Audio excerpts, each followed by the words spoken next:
Hello बच्चों, welcome to future study point. और आज आप पढ़ने जा रहे हैं यहाँ पे क्लास 10 सैम्पल पेपर है मैथमेटिक्स, स्टैंडर्ड मैथमेटिक्स का। ये बच्चों जो सैम्पल पेपर है 2023-24 का है। तो यहाँ पर जिन बच्चों ने section A, section B, section C नहीं स्टडी करी तो डिस्क्रिप्शन बॉक्स में लिंक दे रखा था, आप वहाँ से स्टडी कर सकते हैं। तो आज कराने जा रहे हैं हम सेक्शन डी, जिसमें 4 क्वेश्चन है और प्रत्येक क्वेश्चन 5 मार्क्स का है। तो आइए क्वेश्चन नंबर 32 देखते हैं।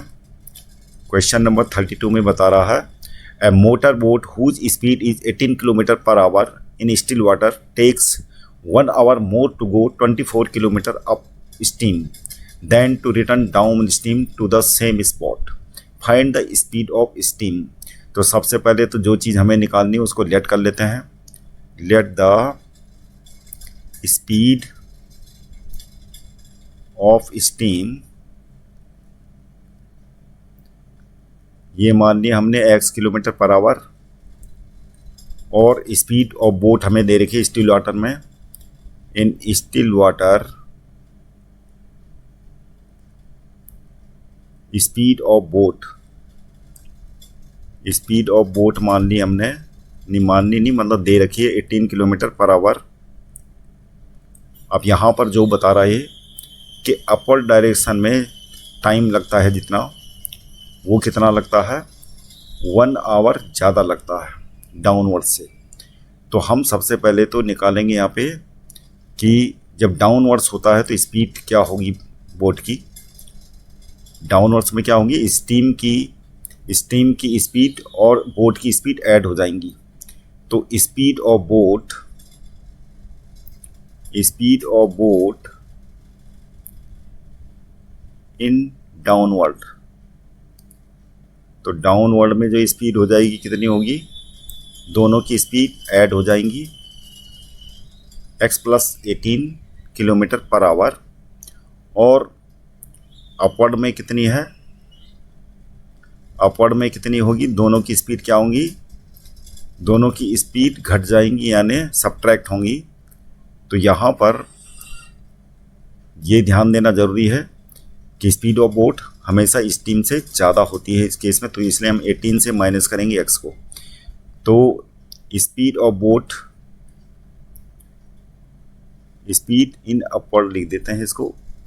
Speed of boat in upward direction कितना हो जाएगा, ये हो जाएगा 18 - x। अब दोनों का क्या करते हैं हम, speed of boat in downward direction हो गया, और जो डिस्टेंस हमें कितनी दे रही है 24 किलोमीटर।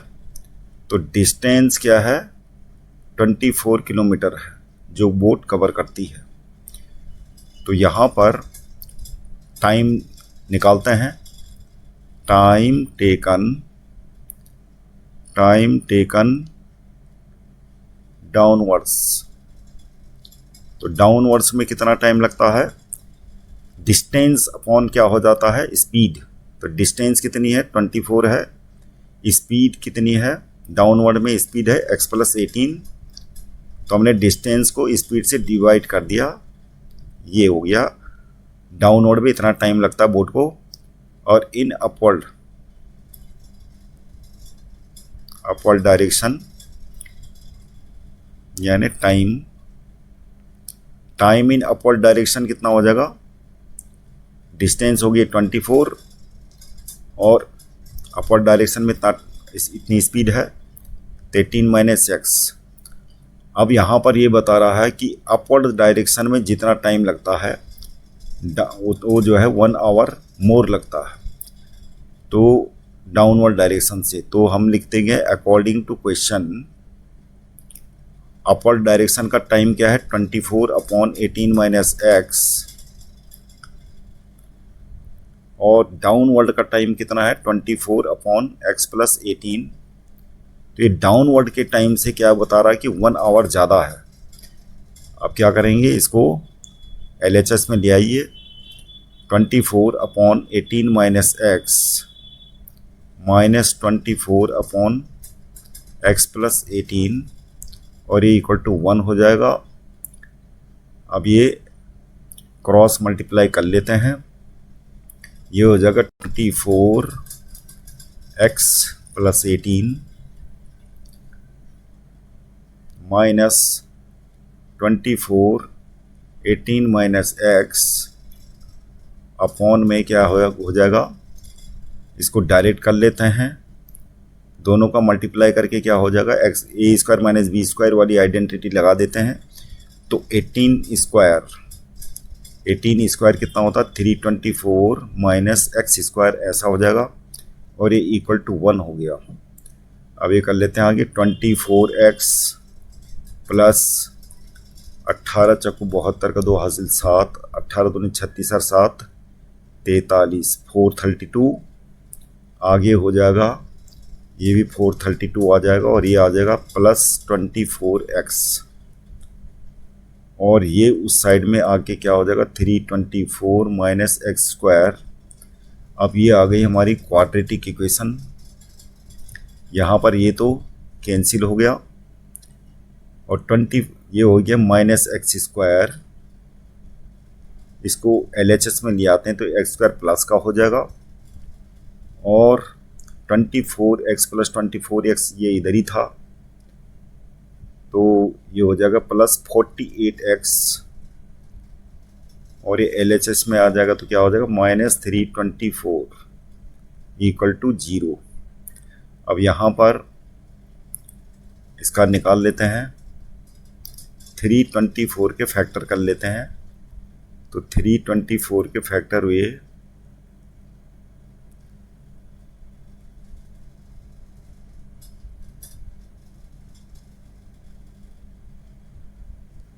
या फिर इसको सीधे क्या कर लेते हैं, एक्स का टू रूट निकाल लेते हैं, minus 48 plus minus B square, 48 का स्क्वायर कितना होता है, 8 8 64 का 4 हासिल 6, 8 चौको 32 और 6 38, 4 8 32 का 2 हासिल 3, 4 चौको 16 3 19, तो ये हो जाएगा 4 8 2 10 का 0 हासिल 1, 9 1 10 3 13 का 3 हासिल 1 1 2, तो ये हो जाएगा हमारा 2304 B square minus 4AC, minus minus plus हो जाएगा 4AC, कितना हो गया, 4 चक्कू 16 का 6 हासिल 1, 4 दूनी 8 1 9, 4 3 12 अपॉन में हो जाएगा 2। अब ये करते हैं 2304 1296, 6 4 10 का 0 हासिल 1, 9 10 का 0 हासिल 1, 2 1 3 3 6 2 1 3, तो ये हो जाएगा हमारा माइनस 48, और ये हो जाएगा अंदर 3600 अपॉन में 2। अब ये हो गया माइनस 48, 3600 का स्क्वायर रूट क्या होता है 60 अपॉन में 2, माइनस वाला हम नेगलेक्ट कर देंगे, हम केवल प्लस वाला लेंगे, तो ये हो जाएगा माइनस 48 प्लस 60 अपॉन 2, कितना हो गया 12/2, कितना हो गया 6। इसका मतलब स्पीड ऑफ स्टीम कितनी होगी, स्पीड ऑफ स्टीम हो जाएगी हमारी कितनी, 6 किलोमीटर पर आवर आंसर। अब करते हैं अगला क्वेश्चन। अगला क्वेश्चन चॉइस का क्वेश्चन है, इसके साथ क्वेश्चन नंबर 32 के लिए चॉइस है, अल्टरनेटिव है, दोनों में क्या है ऑप्शन है। तो यहाँ पर बता रहा है 2 water taps together can fill a tank in 9 and 3/8 hours. The tap of larger diameter takes 10 hours less than the smaller one to fill the tank separately. Find the time in which each tap can separately fill the tank. तो यहाँ पर हम late कर लेते हैं दोनों tap का, कि दोनों टैप कितने टाइम में भरते हैं टैंक को।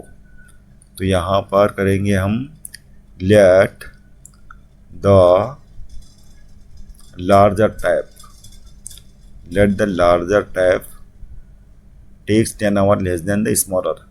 तो स्मॉलर का मान लेते हैं, let the smaller tap, let the smaller tap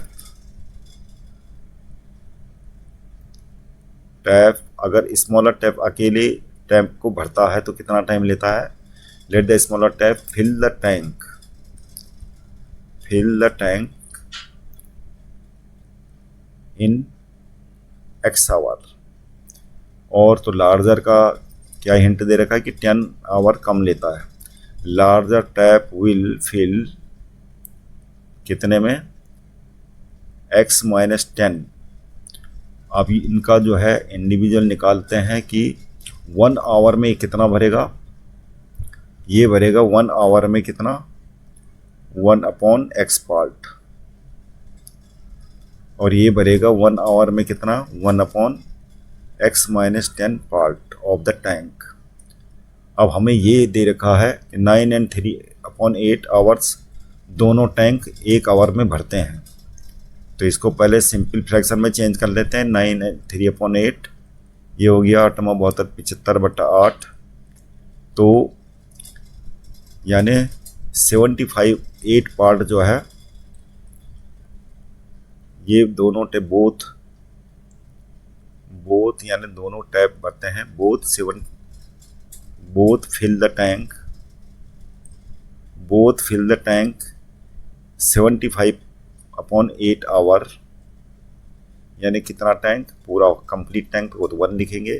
तो 1 आवर में कितना हो जाएगा, 1/75/8 यानी कितना हो गया, 8/75 पार्ट। अब यहाँ पर ये दे रखा है 1 आवर में इतना पार्ट भरता है, तो ये अकॉर्डिंग टू क्वेश्चन लिख के हम ये कर देंगे 1/x + 1/x - 10 इक्वल टू क्या हो जाएगा, 8/75, और ये हो जाएगा x - 10 plus x equal to, और ये अपॉन में क्या हो जाएगा, x² - 10x, और ये आ जाएगा 8/75। तो ये हो गया 2x - 10, और ये 75 से मल्टीप्लाई हो जाएगा इक्वल टू 8x² - 80x। तो ये हो जाएगा हमारा 150x - 750 equal to 8x² - 80x। अब क्या होगा, 8x² LHS में ले जाइए सबको, ये हो जाएगा -150x और प्लस में 750 इक्वल टू 0। ये हो जाएगा हमारा 8x² और ये 80x था, ये हो जाएगा -230x प्लस 750 इक्वल टू 0।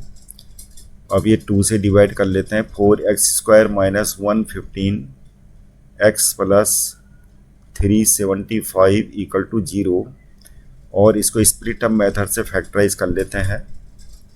115 को स्प्लिट अप करेंगे तो क्या होगा, 100x - 15x plus 375 equal to 0। यहाँ पर 4x कॉमन आ जाएगा तो क्या आ जाएगा, x - 25 -15 कॉमन आ जाएगा तो अंदर बचेगा x - 25 इक्वल टू 0। दो फैक्टर आ गए इसके, x - 25, 4x - 15 इक्वल टू 0, और यहाँ पर एक आंसर आ जाएगा हमारा x इक्वल टू 25, और एक आ जाएगा x इक्वल टू -15/4 आवर। अब मान लिया, सपोज करो कि यहाँ पर लिखते हैं हम कि स्मॉलर टैप जो स्मॉलर डायमीटर वाला टैप है, स्मॉलर डायमीटर वाला जो टैप है वो भरता है 24 आवर में, तो लार्जर वाला कितना भरेगा, x माइनस यानी 25 माइनस x, तो 25 - x मतलब 15 आवर में भरेगा। ये तो ठीक आंसर। लेकिन दूसरा वाला चेक करते हैं। पहली बात है कि x इक्वल टू -15/4 आवर, तो ये कभी भी क्या नहीं हो सकता, ये निगलेक्टेड हो जाएगा हमारा। x इक्वल टू -15 अच्छा ये x इक्वल टू 15/4 है, सॉरी माइनस नहीं है, x इक्वल टू 15/4 है। तो अगर मान लिया सपोज करो कि स्मॉलर टैप बढ़ता है इसको 15/4 आवर में, तो लार्जर वाला जो आएगा कितना आएगा, 15/4 - 10, और ये वैल्यू क्या होगी, निगेटिव आ जाएगी आपकी, विच इज़ इम्पॉसिबल। तो सेकेंड वाला जो ऑप्शन है क्या होगा हमारा, ये इम्पॉसिबल हो जाएगा। तो हमारा आंसर होगा 24 आवर और 15 आवर। अब करते हैं अगला question number 33, state and prove basic proportionality theorem. तो ये बेसिक प्रोपोर्शनलिटी थ्योरम हमें प्रूव करनी है। तो इसके लिए हमें एक डायग्राम बनाना पड़ेगा ट्रायंगल का। तो मान लीजिए ये ट्रायंगल है, ट्रायंगल हमें दे रखा है ये ABC, और इसमें मान लिया सपोज करो कि ये क्या है DE, ये पैरेलल लाइन है BC के। तो हमें जो चीज़ प्रूव करनी है, तो हमें जो दे रखा है गिवन में लिखेंगे ट्रायंगल ABC, और जिसमें क्या है DE पैरेलल है BC के। अब हमें प्रूव करना है क्या है, जो बेसिक प्रोपोर्शनलिटी थ्योरम होती है, AD अपॉन में BD, AD अपॉन में BD equal to AE upon में CE। और इसके लिए हमें कुछ कंस्ट्रक्शन करना पड़ेगा, तो कंस्ट्रक्शन कर लेते हैं। कंस्ट्रक्शन में हमें क्या करना है, B से हमें पहले तो E को मिला देना है, D से C को मिला देना है, और परपेंडिकुलर ड्रॉ करने हैं। एक परपेंडिकुलर हमने ये कर दिया DM AE पे, और एक परपेंडिकुलर कर दिया यहाँ पे N। तो कंस्ट्रक्शन वर्क में आप ये सब लिखना ज़रूरी है। तो drawing EN perpendicular on AD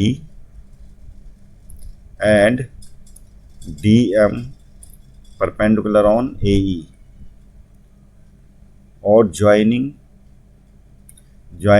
B to E and D to C।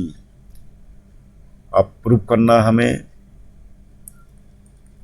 तो यहाँ पे जो टेक्निक है आपको ये याद रखनी है।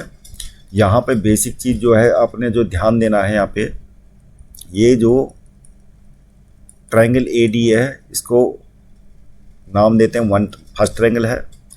एक ट्रायंगल ये नाम दे दिया इसको BDE नाम दे दिया। ये सेकंड ट्रायंगल है, इनको कंसीडर करना आपको। तो मैं हाईलाइट इसलिए कर रहा हूँ ताकि आपको समझने में आसानी हो। और एक ट्रायंगल क्या है DCE ये ट्रायंगल, इसको नाम दे दिया मैंने थर्ड ट्रायंगल। तो आपको क्या करना है, जो फर्स्ट ट्रायंगल है ADE और ट्रायंगल BDE, इन दोनों के एरिया को रेशियो निकालना है, और ट्रायंगल ADE फर्स्ट ट्रायंगल और थर्ड ट्रायंगल का रेशियो निकालना। तो इतने में आपको याद रहेगा तो ये हो जाएगा, दिमाग से हटेगा नहीं क्वेश्चन। तो ऐसे करके ध्यान रखना ज़रूरी है। तो हम पहले निकालते हैं एरिया ऑफ ट्रायंगल ADE। तो एरिया ऑफ ट्रायंगल ADE क्या हो जाएगा, अब ट्रायंगल का एरिया क्या होता है, half multi base multi altitude. तो यहाँ पर AD क्या हो जाएगा, बेस। ADE जो ट्रायंगल है इसमें AD क्या हो जाएगा, बेस हो जाएगा। तो हाफ मल्टी AD, और इस बेस के करस्पॉन्डिंग जो एल्टीट्यूड है होगी क्या होगी, वो NC होगी, NE होगी ये। तो मल्टीप्लाई लिखते हैं NE, और इसको इक्वेशन नंबर 1 दे देते हैं नाम। अब निकालेंगे हम सेकंड ट्रायंगल का एरिया, यानी area of triangle BDE। Area of triangle BDE क्या हो जाएगा, बेस क्या है इसका, BD है, ये बेस हो गया BD, और एल्टीट्यूड इसकी वही रहेगी NE। अब क्या करते हैं, फर्स्ट और सेकंड को पहले डिवाइड कर लेते हैं, इन दोनों का रेशियो निकालना हमें। Area of triangle ADE, area of triangle BDE, दोनों को डिवाइड करने के बाद क्या होगा, हाफ और NE दोनों कैंसिल हो जाएंगे, बचेगा AD अपॉन BD। इसको इक्वेशन नंबर 3 नाम दे देते हैं। और सेम यही टेक्निक आपने क्या करना है, फर्स्ट ट्रायंगल और थर्ड ट्रायंगल में अप्लाई करनी है।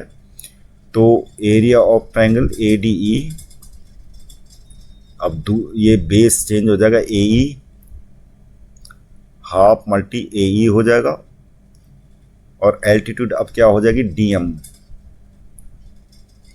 बस ये याद रखना आपको। इसको इक्वेशन नंबर 4 नाम दे देते हैं। अब करते हैं area of triangle DCE। Area of triangle DCE हो जाएगा हाफ मल्टी CE, और CE के लिए परपेंडिकुलर हो जाएगा हमारा DM। अब इक्वेशन 4 और इक्वेशन 5 को डिवाइड कर लेते हैं। Area of ADE upon area of DCE। यहाँ पर DM DM कैंसिल होगा, हाफ कैंसिल हो गया, AE अपॉन CE हो गया।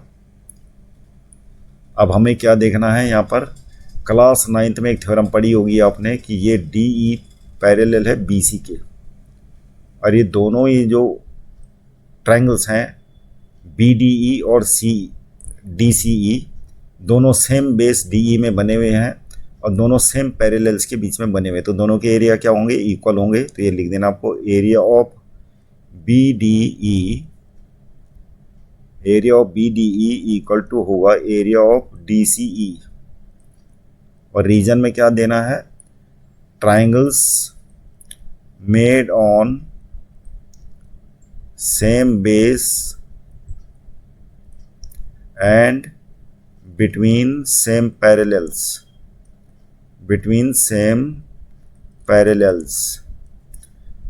अब हम क्या करेंगे, जो ये आ रखा हमारा ये यहाँ पे सब्स्टिट्यूट कर लेंगे। एरिया ऑफ ADE DCE को सब्स्टिट्यूट कर लेंगे एरिया ऑफ BDE से, क्योंकि दोनों इक्वल हैं, और RHS वही रख देते हैं AE अपॉन CE, और इसको नाम देते हैं इक्वेशन नंबर 6। अब यहाँ पर इक्वेशन नंबर 3 और इक्वेशन नंबर 6 दोनों सेम हो गई, इनका मतलब LHS पार्ट इक्वल है तो RHS भी इक्वल होगा। तो हम लिखेंगे फ्रॉम 3 and 6, तो क्या हो जाएगा, दोनों के LHS part RHS part equal लिख देते हैं। AD upon BD equal to हो जाएगा AE अपॉन CE। तो इस प्रकार से हमारे BPT थ्योरम प्रूफ हो चुका है। AD ये है, BD ये, और AE ये है, और CE ये प्रूफ हो गया।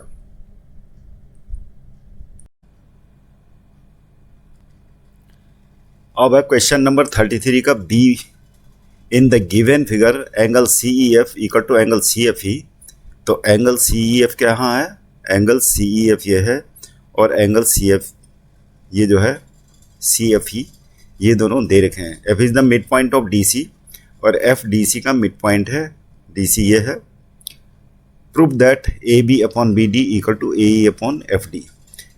तो इसका सॉल्यूशन करेंगे। सबसे पहले तो देखेंगे हमें क्या दे रखा है, तो वो चीज़ें हम लिख लेते हैं जो हमें दे रखी हैं। तो angle CEF equal to angle CFE, और F is the mid point of DC।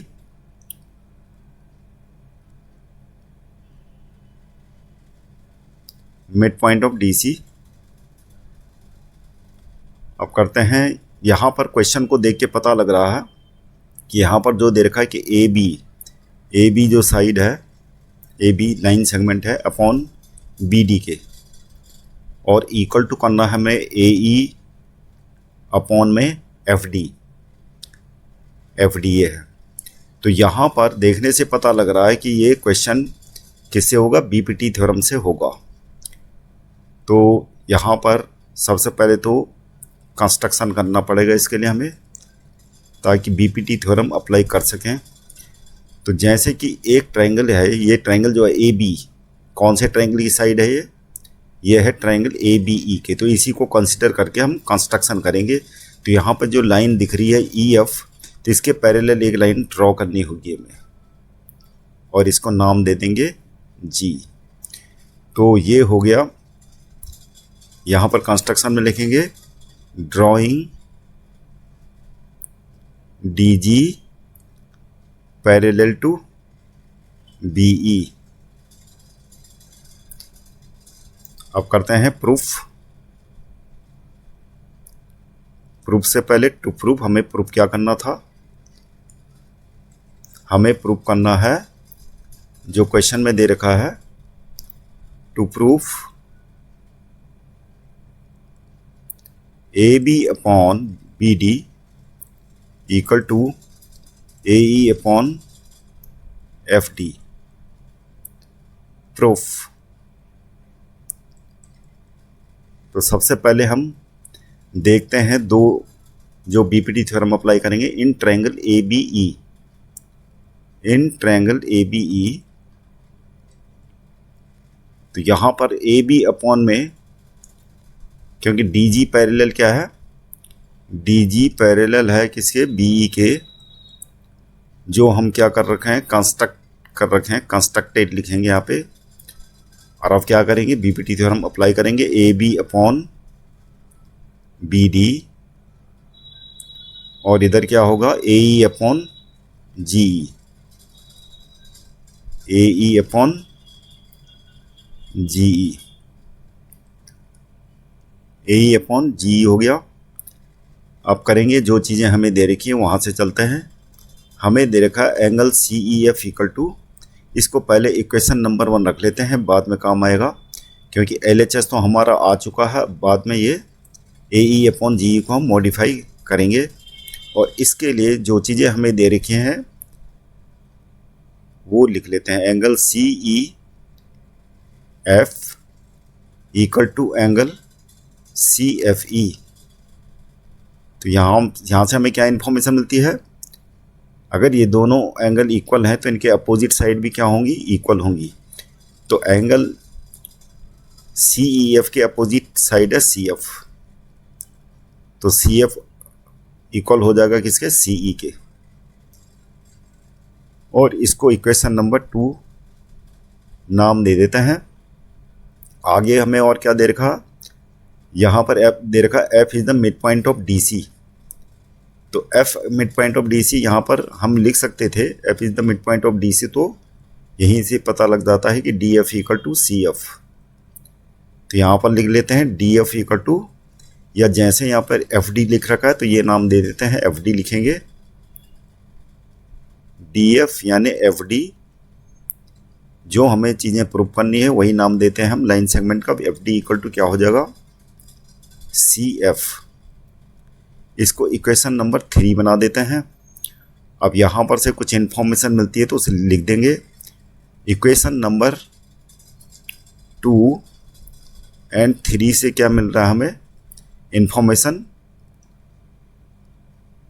ये सी एफ दोनों की एक साइड इक्वल है तो क्या होगा, C E equal to F D हो जाएगा, C E equal to F D.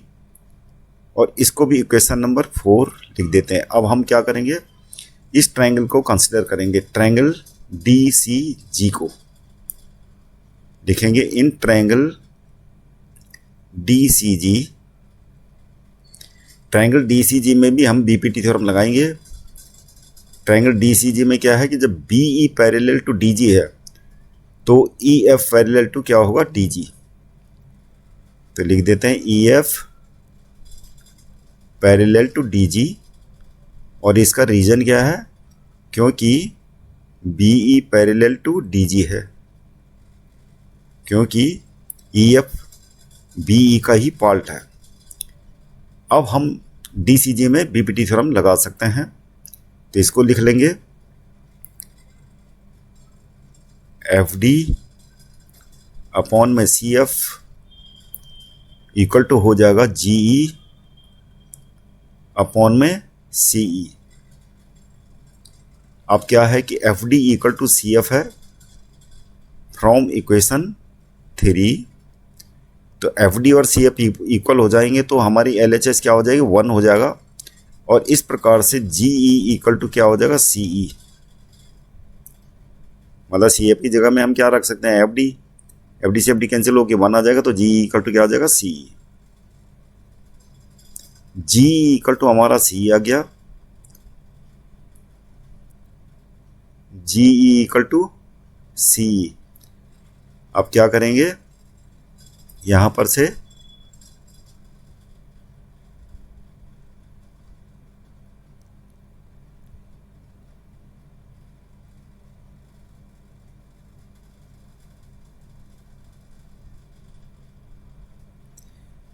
तो G equal to from equation number 4 GE हमारा क्या आ जाएगा, इक्वल टू FD के। और ये वैल्यू हम कहाँ रख लेते हैं, इन इक्वेशन 1। पुटिंग दिस माने ये इन इक्वेशन फर्स्ट, तो ये आ जाएगा हमारा AB upon BD equal to AE upon ये आ जाएगा FD, और यही हमने प्रूव करना था, हैंस प्रूव्ड।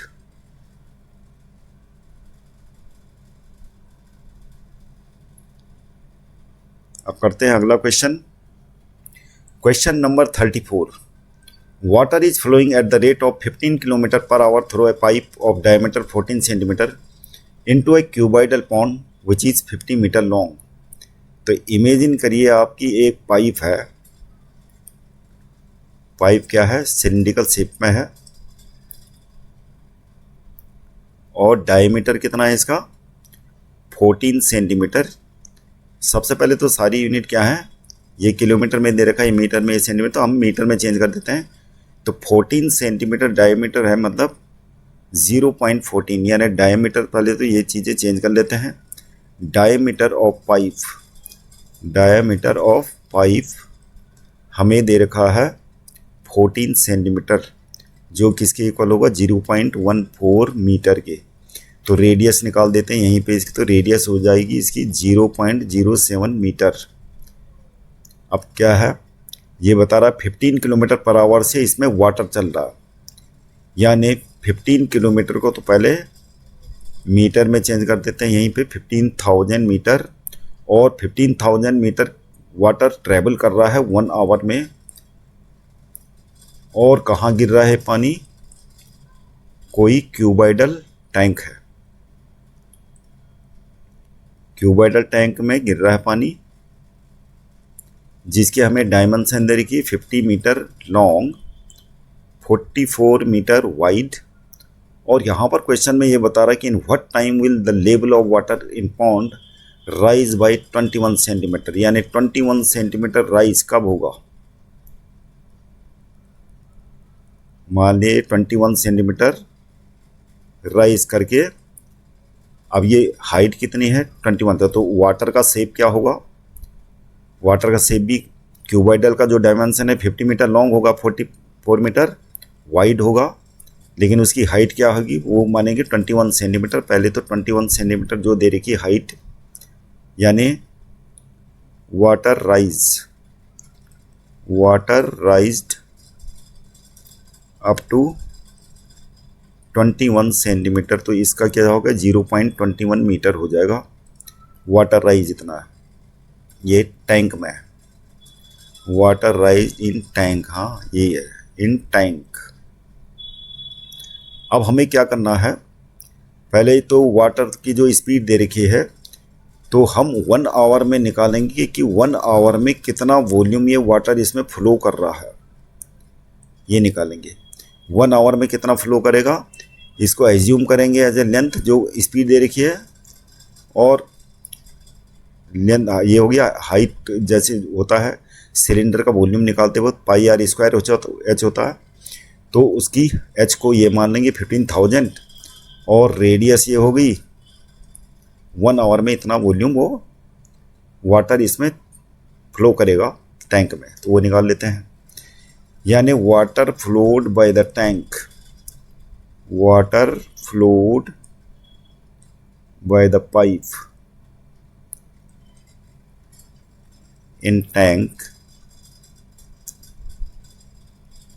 इन 1 आवर कितना हो जाएगा, πr² h को आप फॉर्मूला लगाएंगे, ये हो जाएगा 22/7 मल्टी r कितना है 0.07 मल्टी 0.07, और h की जगह में क्या लिखेंगे 15,000। अब ये 7 से काट देंगे 0.01, और ये कैलकुलेट करके हमारा आ जाएगा 231 मीटर क्यूब। ये तो आ गया 1 आवर में वाटर इतना फ्लो करेगा। अब टैंक का निकालते हैं, टैंक में कितना पानी है, रिक्वायर्ड वॉल्यूम क्या होगा, required volume of required volume of water in tank, क्योंकि उसको 21 सेंटीमीटर की हाइट तक भरना है। तो हाइट में हम लिखेंगे 0.21, लेंथ में लिखेंगे 50, length multi breadth multi formula लगा लेना आप पहले, L multi B multi H होता है। तो 50 मल्टी 44 मल्टी 0.21 और ये कैलकुलेट आएगा हमारा 462 मीटर क्यूब। ये तो हुआ रिक्वायर्ड, जितना हमें पानी चाहिए टैंक में इतनी हाइट तक। अब टैंक तो केवल 1 आवर में इतना फेंकता है, तो हमने टाइम निकालना कितने टाइम में ये इतना राइज करेगा। तो इसके लिए क्या करेंगे, जो टाइम दे रखा है 231 मीटर क्यूब कितने में भरता है, 1 आवर में भरता है। तो 462 मीटर क्यूब कितने आवर में भरेगा, 1/231 मल्टी 462 कितना आ गया ये 2, तो 2 आवर में भरेगा ये। क्वेश्चन क्या, अब हमें पूछ रहा है कि what should be the speed of water if the rise in water level is to be attained in 1 hour. तो 1 आवर में जो पाइप में वाटर की स्पीड होती है कितनी होती है, 15 किलोमीटर पर आवर। और तब जो है 1 आवर में कितना वॉल्यूम ये फॉल करता है, 231 मीटर क्यूब। तो हम लिखेंगे इसमें, इसका सॉल्यूशन होगा सेकेंड पार्ट का कि 231 मीटर क्यूब जब ये थ्रो करता है वाटर पाइप, तो तब स्पीड होती है 15 किलोमीटर पर आवर। तो अगर ये 462 मीटर क्यूब है, ये 462 मीटर क्यूब वाटर फॉल करेगा पाइप, तो तब इसकी स्पीड कितनी होगी, ये हो जाएगी मल्टीप्लाई 462 यानी कितना 32 किलोमीटर पर आवर स्पीड होनी चाहिए। तो ये आंसर हो गया इसका। अगला चॉइस का क्वेश्चन है, a tent is in the shape of a cylinder surmounted by conical top if the height and radius of the cylindrical part are 3 metre and 14 metre respectively and the total height of the tent is 13.5 metre, find the area of canvas required for making the tent.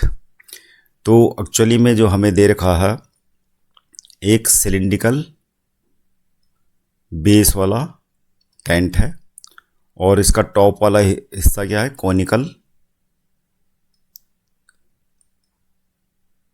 और जो cylindrical part है उसकी मतलब tent की radius जो है कितनी है 14 मीटर, और जो हाइट है क्या है 3 मीटर सिलिंड्रिकल पार्ट की। इसकी रेडियस भी क्या है वही होगी 14 मीटर, और हमें पूरे टेंट की क्या दे रखी है, हाइट दे रखी है 13.5 मीटर। तो यहाँ पर से हम क्या निकाल लेंगे, कोन की हाइट। तो कोन की हाइट कितनी हो जाएगी, कोन की हाइट हो जाएगी 13.5 से हम माइनस करेंगे 3 को, 13.5 माइनस 3 कितना हो जाएगा 10.5 मीटर। अब हमें क्योंकि सरफेस एरिया निकालना, कर्व सरफेस एरिया, तो ये इसके लिए स्लैंट हाइट निकालनी पड़ेगी। तो सबसे पहले कोन की स्लैंट हाइट निकालते हैं। तो स्लैंट हाइट ऑफ कोन कितनी होगी, अंडर रूट 10.5 का स्क्वायर प्लस 14 का स्क्वायर, ये हो जाएगा हमारा अंडर रूट 110.5 प्लस में 196, ये हो जाएगा अंडर रूट 306.25 और इसका रूट निकाल के हमारा आएगा 17.5 मीटर। तो स्लैंट हाइट आ चुकी है। अब हम पूरे टेंट का सरफेस एरिया निकाल देंगे। तो सरफेस एरिया ऑफ टेंट क्या हो जाएगा, सरफेस एरिया ऑफ टेंट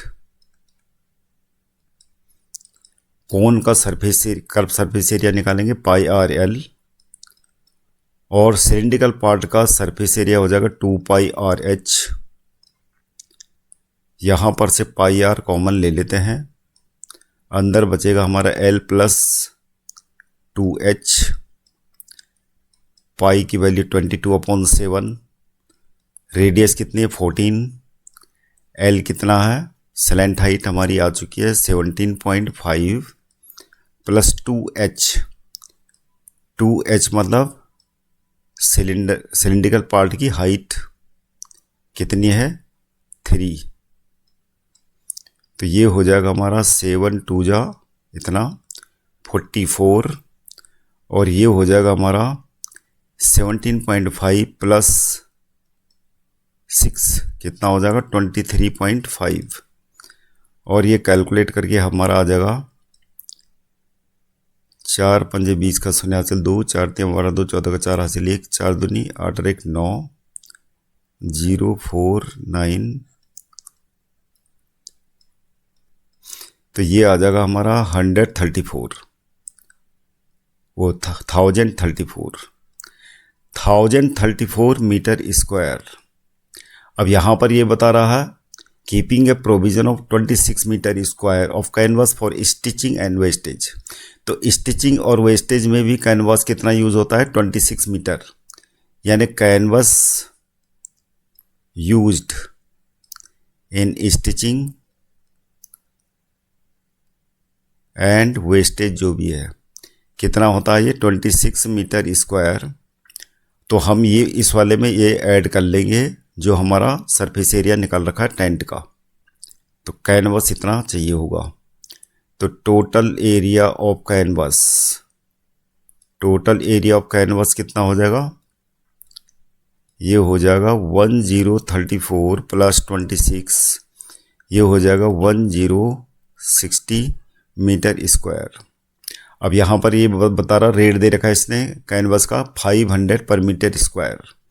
तो कॉस्ट ऑफ कैनवास क्या हो जाएगी, total cost of canvas equal to, ये मल्टीप्लाई कर लेंगे इसके साथ 500 मल्टीप्लाई 1060, और ये आ जाएगा हमारा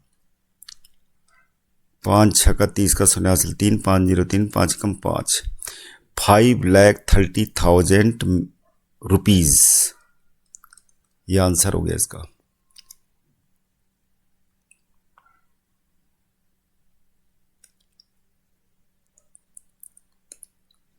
अब करते हैं अगला question 35। The median of the following data is 50, find the value of P and Q if the sum of all frequency is 90, also find the mode of data. तो यहाँ पर जो है दे रखे में जो टेबल दे रखी है, तो इसमें हमें जो है मीडियन दे रखी है। तो यहाँ पर टोटल कितना होगा, पहले तो हम मीडियन के लिए क्या निकालेंगे, CF निकाल लेते हैं। मीडियम के लिए CF निकाल लेते हैं, यहीं पे कॉलम बना के। P हो गया 15 प्लस P, CF मतलब कम्युलेटिव फ्रीक्वेंसी 40 प्लस P, ये हो जाएगा 60 प्लस P, और ये हो जाएगा 60 प्लस P प्लस Q, और ये हो जाएगा 68 प्लस P प्लस Q, और ये हो जाएगा 78 प्लस P प्लस Q। तो टोटल फ्रीक्वेंसी कितनी है, टोटल फ्रीक्वेंसी है 90। तो ये किसके इक्वल हो जाएगा, तो सॉल्यूशन करेंगे हम इसका कि 78 प्लस P प्लस Q जो कम्युलेटिव फ्रीक्वेंसी हो क्या होगी, टोटल फ्रीक्वेंसी, और ये 90 हो गया। तो P plus Q equal to हमारा आ जाएगा 12। एक इक्वेशन तो हमारी आ गई ये। दूसरी चीज़ दे रखी है इसने कि मीन इक्वल टू क्या है 50 है, तो मीन का फॉर्मूला लगा देते हैं, मीन का नहीं मीडियन का। तो मीडियन इक्वल टू फॉर्मूला होता है L plus N/2 minus CF upon में F मल्टीप्लाई H। तो यहाँ पे L क्या है, सबसे पहले तो 90 डिवाइडेड बाई 2 करेंगे, तो 90 डिवाइडेड 2 मतलब n/2 निकाल लेंगे यहाँ पे। n/2 equal to 90 divided by 2 यानी 45। तो 45 किस में अकोमोडेटेड है? 45 होगी इसमें। तो ये आ गया हमारा मीडियन क्लास इंटरवल। अब यहाँ पे 50 क्या हो जाएगा? L, ये हो जाएगा हमारा F, और ये क्या हो जाएगा? CF। CF क्या हो जाएगा? ये हो जाएगा CF। और H कितना है यहाँ पे? H निकालेंगे 60 माइनस 5, क्लास साइज निकल जाएगा 10, वो 60 माइनस 50 यानी 10। वैल्यू पुट कर लेते हैं। L कितना है? 50 प्लस n/2 हमारा कितना आ चुका है? 45। CF कितना है? CF है 40 प्लस P, माइनस हो जाएगा, इसके साइन चेंज हो जाएंगे, 40 माइनस P अपॉन में F कितना है? 20, और मल्टीप्लाइड बाई क्या आ जाएगा? 10। 10 2 जा हो गया इतना, ये हो जाएगा 50 प्लस और 45 माइनस 50 कितना हो गया? 5 माइनस P और अपॉन में 2। अब हमें मीडियन दे रखा है 50, ये कैंसिल हो जाएगा। अब ये हो गया 5 माइनस P इक्वल टू 0 यानी P इक्वल टू हमारा आ गया 5। अब ये वैल्यू इक्वेशन नंबर 1 में रख लेते हैं। 5 प्लस Q इक्वल टू 12, तो Q इक्वल टू आ गया हमारा 7। तो P और Q की वैल्यू आ चुकी है। अब आगे पूछ रहा है find the mode of the data. तो मोड ऑफ डाटा निकालनी है हमें। तो मोड ऑफ डाटा के लिए मैक्सिमम फ्रीक्वेंसी कितनी है? 25। तो ये हमारा मॉडल क्लास आ गई। यहाँ पर L हो जाएगा ये, और F0 ये, F1 ये, F2 ये। और फॉर्मूला क्या होता है मोड का? मोड का फॉर्मूला होता है L plus F1 minus F0 upon में 2F1 minus F0 minus F2 और मल्टीप्लाइड बाई H। तो ये वैल्यू पुट कर लेते हैं सारी। तो मॉडल क्लास ये हो गया 40 प्लस F1 कितना है? 25 माइनस F0 कितना है? 15 अपॉन में 2F1 कितना हो जाएगा? 2 मल्टी 25 माइनस F0 कितना है? 15 माइनस F2 कितना है? 20 मल्टीप्लाइड हो जाएगा 50 माइनस 40 यानी मल्टीप्लाइड 10। अभी कैलकुलेट करके हो जाएगा 40 प्लस 25 से 15 के 10, 10 अंकी 100, और ये 25 दूनी 50 माइनस 35, ये हो जाएगा 40 प्लस 100 अपॉन, और ये हो गया 15, ये काट देते हैं।